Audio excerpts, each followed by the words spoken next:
You're watching the Morning News on 10. Treasurer Wayne Swan is meeting with his state and territory counterparts today to lay down the law over stimulus spending. But top of the agenda is the federal government's much-trumpeted $30 a week increase for single pensioners that's under threat from state governments who want to use the increase as an excuse to put up public housing rents for pensioners. Treasurer Swan is throwing down the gauntlet today, saying, keep your hands off the pension rise.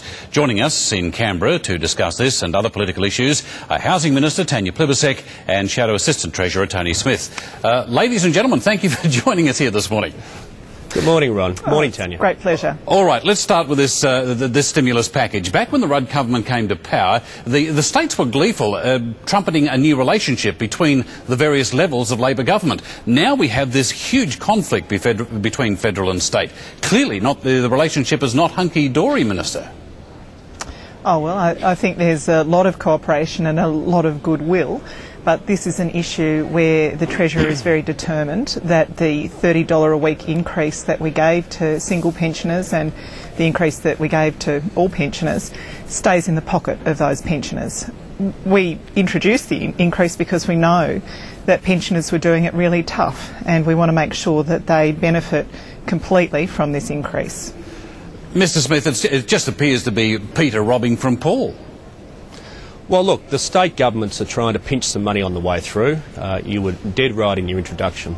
We called for this pension increase. It's a one-off increase, and every last dollar of it should go to the pensioners. And what the states are trying to do is take 25% of it from pensioners in public housing. They're trying to charge a commission on federal government grants and funding, and they try and do it and succeed in doing it in so many areas. They shouldn't do it, but of course the reason they're doing it is because they're failing at the state level in their administration. That's been the Labor way at the state level. Well, Ron, it's a little more complex than that. During the time of the Howard government, funding for public housing dropped away very substantially, and in fact when they left office there were 20,000 fewer units of public housing than when they came to office. So the states have had difficulties in funding public housing. We've put in around $6 billion to build almost 20,000 new homes for pensioners and others. But what they're really trying to fix up is the years of neglect that they inherited. Well, Tony, I find that incredible. I wasn't expecting you to say that. I mean, Wayne Swan has condemned this from day one. I agree with him. He's condemned Nathan Rees, and he said he shouldn't be pinching the money from pensioners, and I'd like to hear you condemn Nathan Rees as well. Oh, I'm absolutely determined that the states should not take this extra money that we've given to pensioners, absolutely. But for you, Tony, to pretend that this is just about their mismanagement when your underinvestment in public housing was substantial is really a bit rich. But Tanya, they're trying to pinch it in they're trying to pinch it in areas of education. You're seeing it in the stimulus package. And they shouldn't be pinching money that goes from Canberra to pensioners or from Canberra for any other purpose. We're in furious agreement, Tony. We're in furious agreement about the pension. Pensioners should absolutely keep this increase. It's very important. They've been doing it really tough. They did it really tough in the 12 years under the Howard government. Yeah, and they did it really tough, and you said earlier that you called for this increase, but you had 12 years to do it. You never did. Yeah. Minister, the fact is housing is your portfolio. What can you do to help keep a lid on these costs for pensioners? Oh, well, the Treasurer's talking to the state treasurers this morning. We've invested very substantially through the stimulus package in new public housing. There's a lot of people on aged pensions out there that are still paying a very big proportion of their rent in the private rental market, and they're living in very insecure circumstances, some of them in the private rental market. We want to see new dwellings built for those people, new homes that are secure, that are good quality, that have got all of the sort of fit-outs that people need as their mobility decreases. And that investment has been very substantial already. All right. Now, the other big issue at the moment that everyone's hot under the collar about, now it's not unusual for Wilson Tuckey to get people upset, and he's certainly done it this time, claiming that terrorists could be coming into Australia under the guise of boat people. Your leader, Mr Smith, is distancing himself from those claims, yet other members of the party saying, well, he's got a valid point. Which side of the fence are you standing on? Look, Wilson clarified his remarks. Malcolm Turnbull made our position very clear yesterday. What you're seeing, Ron, is an attempt by Kevin Rudd to also distract attention.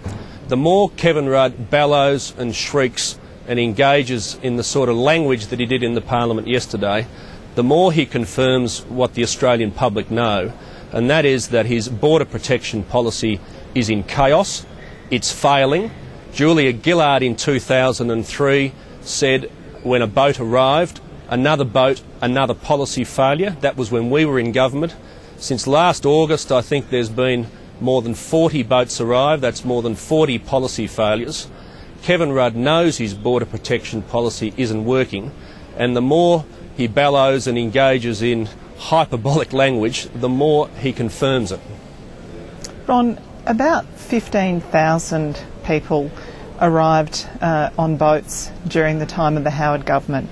Some years the numbers were up, some years they were down. A lot of that was to do with international factors. And the same years that numbers were up in Australia, they were up in European countries, in other Asian countries, in the United States.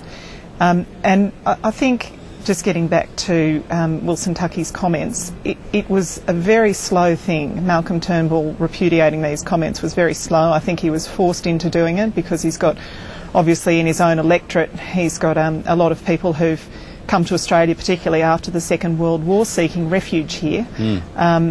I think he was basically between a rock and a hard place. He's got all these people in the Liberal Party who want him to give a tough impression. He's got his own seat, which is a very marginal seat, that's got a lot of people who are very concerned about the sort of rhetoric you hear from Wilson Tuckey and from others in the Liberal Party that is completely over the top and wrong, frankly wrong, about asylum seekers coming to Australia.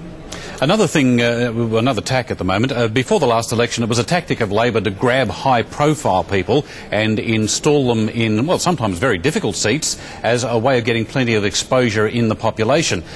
Today we hear that Hazem El Masri, a former football or NRL football star here in New South Wales, is likely to be poached by the New South Wales Liberals to stand for Lakemba. Mr Smith, are the Liberals seeing that tactic by Labor has been so successful they're going to emulate it?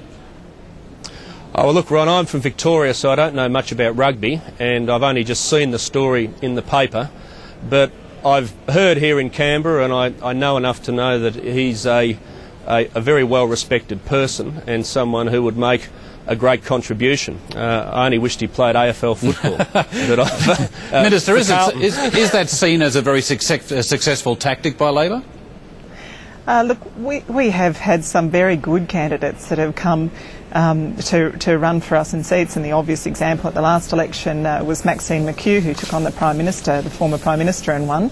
It's a tactic that both parties have used over time. When you've got someone who's been in public life, who's served the country, like Pat Farmer's another example that the Liberals invited to stand for them. He was very famous for his running, and he was asked, I think, by the former Prime Minister directly to run for the Liberal Party and decided to do so.